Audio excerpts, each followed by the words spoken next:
So, question to both of you. Do you think the New Zealand construction industry needs a more cohesive community? Like, how do we build that relationship or develop that relationship between the design community and the construct community?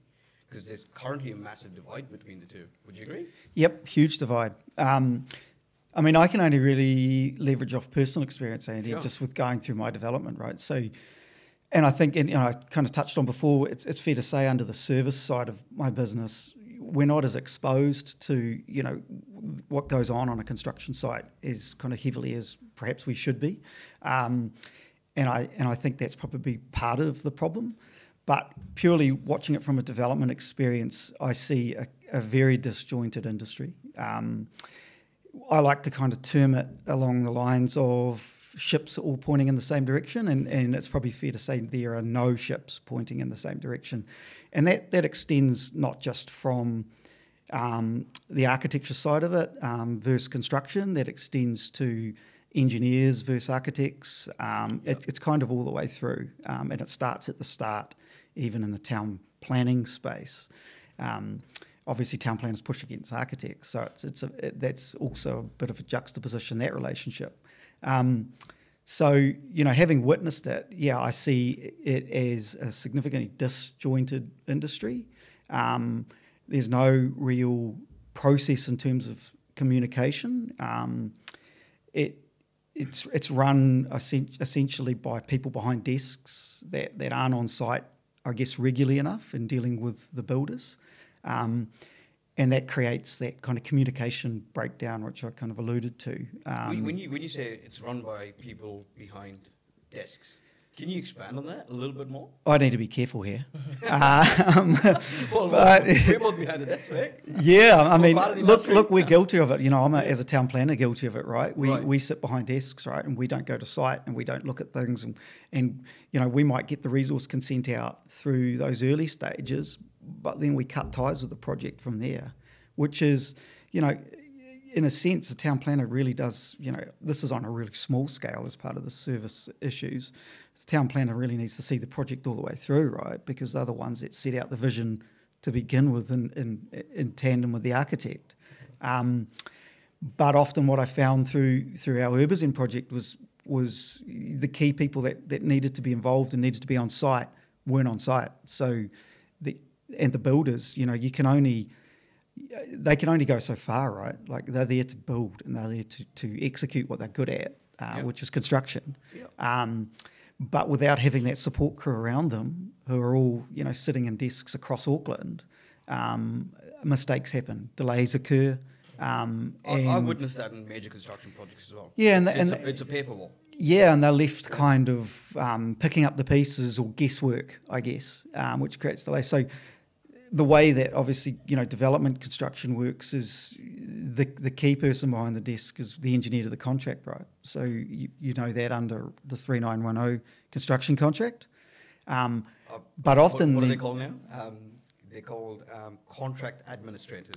Yeah, and I think there needs to be a big shake-up in that area, because often these engineer the contracts, they're not on site. I mean, they never visit. They very rarely visit the site, and when they do, the horse is kind of bolted in terms of the issues. So, but they're there administering the contract behind a desk. It's the wrong way to look at it, right? They should be administering the contract on site, as opposed to sitting behind a desk. But that's the way we have the law set up. And that, as I said, that flows all the way through the construction phase. So the architects are, and I don't think it's a fault of the architects. It's more so a fault of the way that they're perceived in the industry. They're often not involved in that construction phase of the development unless they're sitting behind their desks doing variations and things like that at the request of the builder. But they're critical to be involved in observation, to make sure that what they kind of designed from the outset, their vision, is executed properly on site.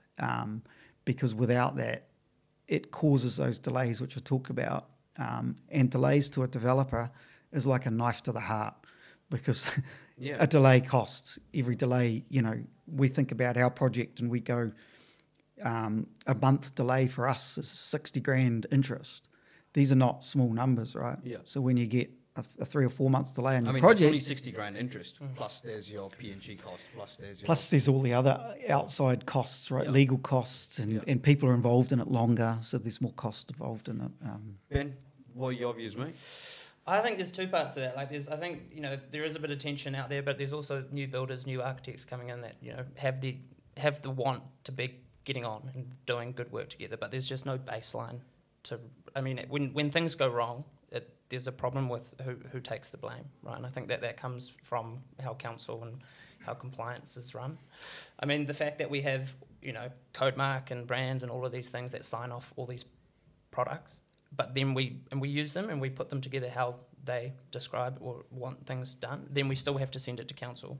And council, whoever's there, some guy that's sitting there for 3 months, then he leaves, just signs off and says it's okay. Just seems ridiculous to me. What needs to happen is if there's a product coming in to the country that says I'm a weatherproof product, then you back it and you go to site and you communicate with the architects and the builders and you come up with a detail for that specific project that you're happy with, and then your company backs it. Then we no longer need council anymore, because if the compliance comes in at the company phase, if you're going to be a company that's coming into the country and is saying, here's a product, this is what I want to do, then you need to prove before it goes to market that it is compliant, that it suits and exceeds everything that the country needs. Then council is cut out. And then it also means when we're on site with the building... But then if you put the onus on the companies, then you're literally asking for another weather tightness delay, leaky building issue, and you're inviting James Harding into the country, aren't you? Yeah, but there's the issue there. But the problem with that is, in the Netherlands is a perfect example, right? Yeah. Architects don't really take much issue over there. The builder holds all issues. If things happen, the builder takes the blame, right? So the liability, the risk, everything sits on the construction company. On the construction company, but based off the fact that they're installing a product to a company standard. So if the builder installs a product to the spec of the company that's providing it, then they can't ever be in trouble. If they go outside and cut corners and do something funny and then it starts leaking and then it's proved that way, then the builder eats it. But they've got products over there that, and the companies are incentivized to create something, not like James Harding. Hang on, so how is that going to bridge the gap between construct and design, though? Because then it'll mean that there's no longer this tension between the builder and the architect. Because at the moment you get on site and there's kind of everyone tries to big dick each other. Who done they're it? like, who's important, who's leading. The architect will come on site, no, you have to build it this way. Whereas over there it's like the builder's like, look, I'm in charge and I'm going to build it, and this is your vision, I get that, but like at the end of the day, this is what I'm doing. And so then the architect, takes a back seat and starts to facilitate and work with the builder to get to the end. At the moment, we've just got, architect turns up and says, this is how it's got to look. The builder says, I don't want to build it that way. And But there's that's just why we've got ECIs in place, right? Yeah, but we could just cut all that out. Okay. I was told that. Interesting. I was told I could swear on this, so I'm going to swear. It's like a fucking game of Pluto, right? Yeah. On site, who done it? Like that's the attitude that the developer sees. No one takes ownership of any issues. They finger point at individuals, and you try and find who's responsible on that. Good luck. Like I make a living doing that. there is, well, from a developer's perspective, we're not interested in finding that. We're interested in finishing the project, 100%, right? Yep. So who suffers, I guess? The client suffers, right? Always. 100%. And the client's sitting there going, who's at fault? I don't really give a shit. Who's at fault? Is it the engineer, is it the contractor, is it the builder, is it the subcontractor, is it the procurement guy? I've got my lenders sitting there and they don't take annual leave, and every minute that goes by, it's costing me $500. So I don't really give a shit who's at fault. Yeah. Just get on and do it. Yeah. But you never kind of get to the bottom of who's at fault. It's always a very grey area, and we've got issues across the board with Urbazin around that, and there's still no ownership. There's no one like putting their hands up saying, well, that was me or that was me. And to try and unravel that through 3910 and through the contract and through the legal process is an absolute nightmare. It's expensive as well. Yep. It's absolutely expensive. And it's a waste of your time, right? 100%. It's like you should be concentrating on the good stuff in life, not on that stuff. Yeah. Yeah, mate, is that a developer in you talking? Eh? What's that? Is that the developer in you talking? 100%. Yeah, interesting insights, guys. Really interesting insights. Let's Too It long? was a bit longer, but it was good. And also, I'm thinking I was getting a bit an passionate. extra person, so they are going to be a bit longer. You know, the discussion will go on. Yeah, okay.